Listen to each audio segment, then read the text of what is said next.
Hello good morning children. तो आज हम lines and angles exercise 10A से शुरू कर रहे हैं। पहला क्वेश्चन है identify the following pairs of angles as complementary, supplementary और इक्वल। मतलब यहाँ पेयर दिया गया है और इस पेयर से हमें ये आइडेंटिफाई करना है क्या ये कॉम्प्लीमेंट्री है, सप्लीमेंट्री है या इक्वल है।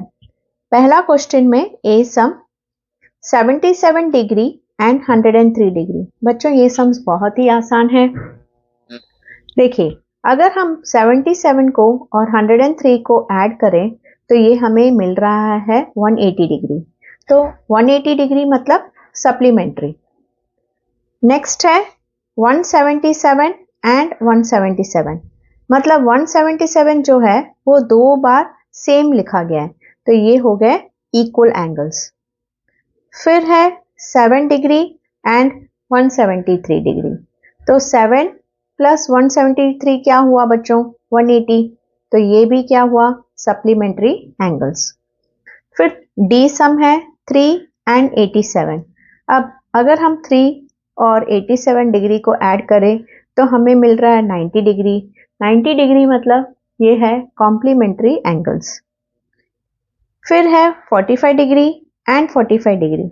अब ये इक्वल तो है ही बच्चों, जैसे ये दोनों इक्वल था ये इक्वल तो है ही और इन्हें ऐड करने पर 90 भी मिल रहा है तो ये इक्वल भी है और कॉम्प्लीमेंट्री भी है। फिर 90 डिग्री एंड 90 डिग्री। अब ये भी इसकी तरह इक्वल तो है लेकिन ऐड करने पर हमें 90 प्लस 90 180 भी मिल रहा है तो ये इक्वल के साथ साथ सप्लीमेंट्री भी है। अब क्वेश्चन नंबर 2 है बच्चों name the adjacent angles in the following figures. मतलब ए फिगर में और बी फिगर में हमें एडजेसेंट एंगल्स फॉर्म करना है। हमने एडजेसेंट एंगल्स पहले ही सीखा है कैसे फॉर्म करना है बच्चों, तो ये अभी हमारा रिवीजन जैसे हो जाएगा। देखिए एडजेसेंट एंगल्स के लिए कंडीशन क्या है, कॉमन आर्म एक लेंगे हम, है ना, और कॉमन आर्म के लेफ्ट साइड में भी एक एंगल होना चाहिए और राइट साइड की तरफ भी एक एंगल होना चाहिए। तो हाल फिलहाल हम ये OC है ना इसे नेग्लेक्ट करते हैं, ठीक है, हम OC पे ध्यान नहीं देंगे। हाल फिलहाल हमारा कॉमन आर्म होगा OB। तो जब मैं OB को कॉमन आर्म लूं तो लेफ्ट की तरफ है A और राइट की तरफ है D। ये मेरा राइट हैंड ये लेफ्ट हैंड, तो A और D तो ये एडजेसेंट एंगल्स होंगे। मतलब A लेफ्ट है तो मैं A से शुरू करूंगी, A से वर्टेक्स O तक, फिर ऊपर की तरफ जाऊंगी, फिर ऊपर से नीचे आके राइट की तरफ आ जाऊंगी।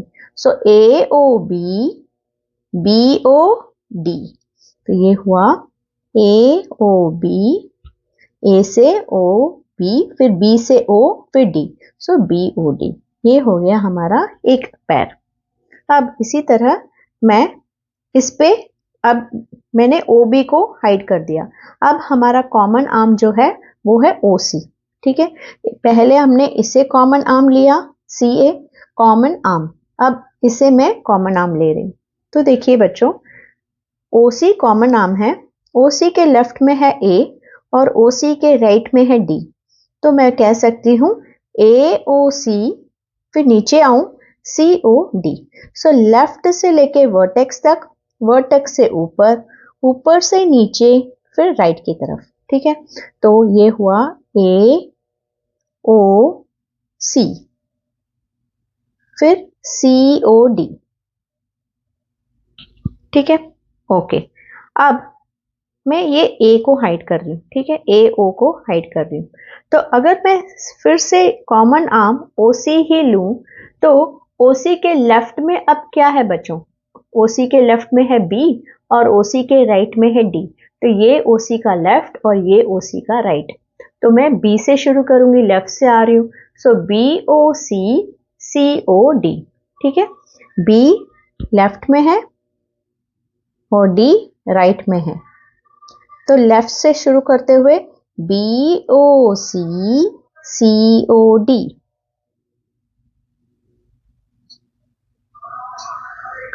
ठीक है। अब मैं OD को हाइड करती हूँ, ठीक है। तो अब मेरे लिए ये कॉमन आर्म फिर से OB बन गया क्योंकि OB के लेफ्ट में है A और OB के राइट में है C। ठीक है, OB के लेफ्ट में A, OB के राइट में C। तो कैसे जाऊंगी मैं, AOB BOC, AOB BOC, ये हो गया मेरा एडजेसेंट एंगल्स। अब इधर देखते हैं एडजेसेंट एंगल्स। अब इसके लिए मैं क्या करूंगी, ये नीचे जो OY है ना, इसे हाइड कर देती हूँ हाल फिलहाल। मैं कॉमन रख रही हूँ OX को। अब मेरा OX जो है वो कॉमन आर्म है, तो OX के लेफ्ट में क्या है P और राइट में क्या है Q। तो मैं लेफ्ट से चलूंगी, POX XOQ, तो POX XOQ, ठीक है। अब मैंने कॉमन आर्म ये लिया था, अब मैं कॉमन आर्म OQ को ले रही हूँ, ठीक है। तो मैं थोड़ा टिल्ट करके आपको दिखा रही हूँ। अब ये है मेरा कॉमन आर्म, तो Q के लेफ्ट में है X और राइट में है Y, तो मुझे अभी OP की जरूरत नहीं है, तो मैं OP को हाइड कर रही हूँ, ठीक है। तो देखिए OQ के लेफ्ट में X, तो X से शुरू करूंगी, XOQ QOY,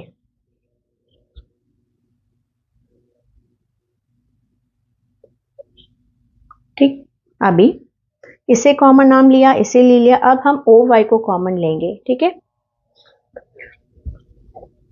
तो देखिए अगर मैं QY को कॉमन नाम लूं, तो इसके लेफ्ट में है Q और इसके राइट में है P। देखिए ये मेरे लेफ्ट में आ रहा है और ये मेरे राइट में आ रहा है, तो Q से शुरू करूंगी, QOY YOP, सो QOY YOP, जब मैंने OY को कॉमन लिया। अब नेक्स्ट में इसे कॉमन नाम ले रही हूं, वो है OP, तो अभी इसकी जरूरत नहीं है। तो OP के लेफ्ट में Y, OP के राइट में X, सो लेफ्ट में Y है, Y से शुरू करेंगे, YOX, ऐसे जाके ऐसे, फिर यहां से ऐसे, सो YOP,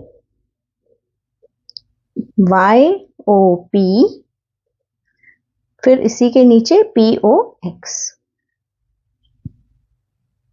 YOP POX। तो ये हमने फाइंड आउट कर लिया। अब बच्चों क्वेश्चन नंबर 3 में कह रहे हैं identify the linear pairs in figure B, मतलब इस फिगर में लीनियर पेयर फाइंड आउट कीजिए ऑफ क्वेश्चन 2 अबव। तो ये डायग्राम मैंने ड्रॉ कर लिया है। अब लीनियर पेयर बच्चों आपको पता है लीनियर पेयर क्या है, दो कंडीशंस फुलफिल करने होते हैं, एक तो वो सप्लीमेंट्री होने चाहिए और दूसरे वो स्ट्रेट लाइन में एडजेसेंट एंगल्स फॉर्म होने चाहिए। तो अभी हम ऐसे वाले एंगल्स इधर है क्या, वो पहले देखेंगे, फिर लीनियर पेयर बनाएंगे। तो पहले तो स्ट्रेट एंगल नहीं, स्ट्रेट लाइन होना चाहिए। तो पहले तो मैं ये एक स्ट्रेट लाइन मान रही हूँ, ठीक है, ये मेरा एक स्ट्रेट लाइन है। तो स्ट्रेट लाइन के ऊपर प्रोट्रैक्टर शेप देखिए और एडजेसेंट एंगल्स देखिए। देखिए ये प्रोट्रैक्टर शेप बन रहा है और ये एडजेसेंट एंगल्स में अगर OX को कॉमन मानूं, OX को मैं कॉमन मानूं, तो OX के लेफ्ट में है P और राइट में है Q, ठीक है। तो ये एडजेसेंट एंगल्स भी है, ये स्ट्रेट लाइन भी है और ये 180 भी बनेगा अगर हम प्रोट्रैक्टर सेमी सर्कल बनाए।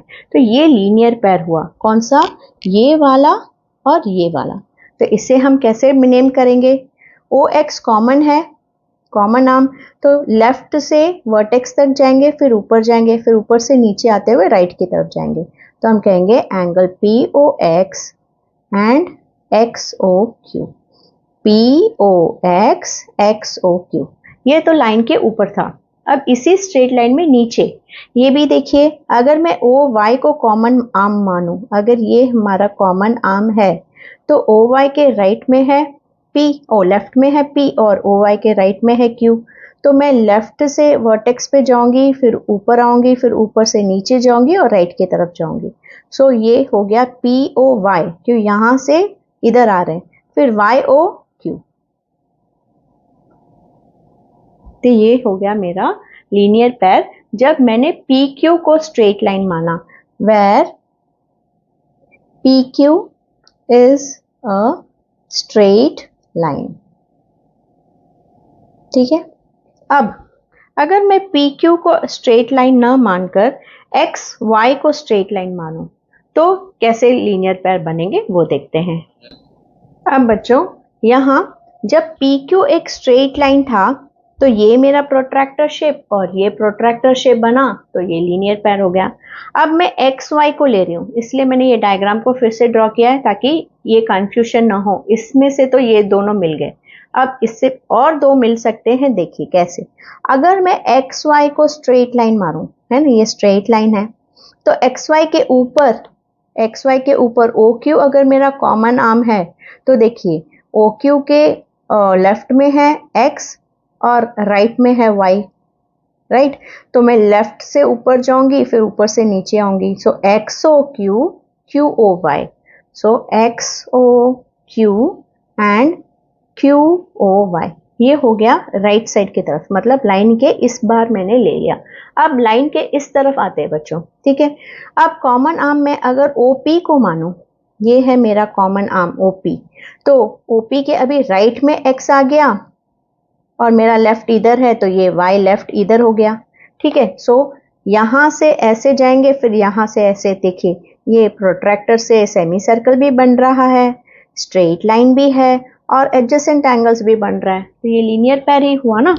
तो देखिए लेफ्ट से चढ़ते हुए y to o to p, y o p, फिर नीचे आइए p o x, so y o p and p o x where x y is a straight line।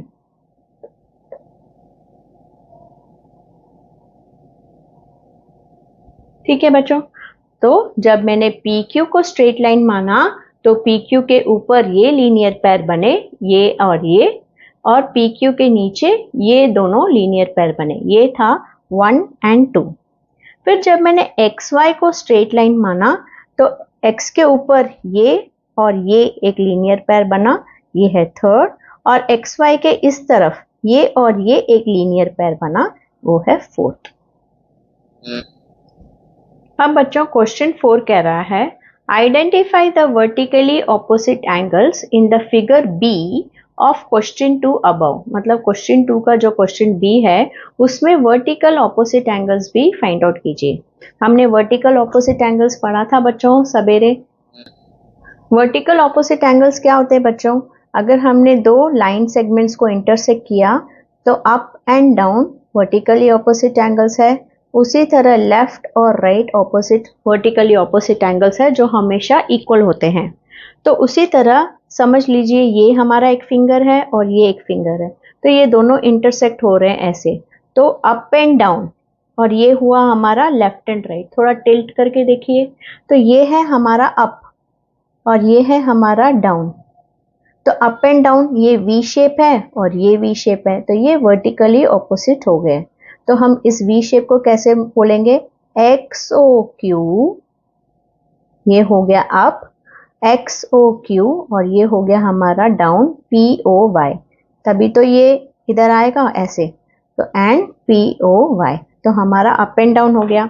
अब हम लेफ्ट और राइट ये इक्वल करेंगे, तो ये है हमारा लेफ्ट और ये है हमारा राइट। तो लेफ्ट के लिए देखिए बच्चों ये किसे टच कर रहा है, OP, और ये OX, मतलब POX। इसका इक्वल क्या होगा, ये वाला पार्ट, ठीक है, YOQ। कैसे, क्योंकि ये देखिए इसे OY को टच कर रहा है, ये OQ को, सो OY और OQ मतलब YOQ, तो ये है हमारा लीनियर पेयर। अब बच्चों नेक्स्ट क्वेश्चन बहुत ही आसान है, जस्ट उन्होंने 45 डिग्री दिया है, 40 डिग्री दिया है और हमसे पूछा गया है इसका कॉम्प्लीमेंट क्या है। हमें पता है कॉम्प्लीमेंट मतलब 90 डिग्री, तो हम 90 में से 45 को सब्ट्रैक्ट करेंगे। 90 में से जो गिवन दिया है 40 उससे सब्ट्रैक्ट, 10 दिया है तो 90 में से 10 गया 80। 54 का कॉम्प्लीमेंट 90 माइनस 54, 50, 54 कितना होगा, 36 होगा, ठीक है। तो ऐसे फाइंड आउट करते हैं हम कॉम्प्लीमेंट। इसी तरह हमसे अभी सप्लीमेंट पूछा गया है, तो सप्लीमेंट के लिए हम क्या करेंगे बच्चों? सप्लीमेंट के लिए 180 से माइनस करेंगे, 180 माइनस 80, 180 माइनस 10, 180 माइनस 125, बस। सो 180 माइनस 80 100, 180 माइनस 10 170, बस ऐसे ही करते जाना है। सप्लीमेंट मतलब 180 से सब्ट्रैक्ट करना है, और अगर कॉम्प्लीमेंट है तो 90 से सब्ट्रैक्ट करना है। तो हमने क्वेश्चन नंबर 1 से 6 तक कर लिया है। नेक्स्ट क्लास में हम एप्लीकेशन बेस्ड क्वेश्चन से शुरू करेंगे, एप्लीकेशन बेस्ड क्वेश्चंस। तब तक के लिए बाय।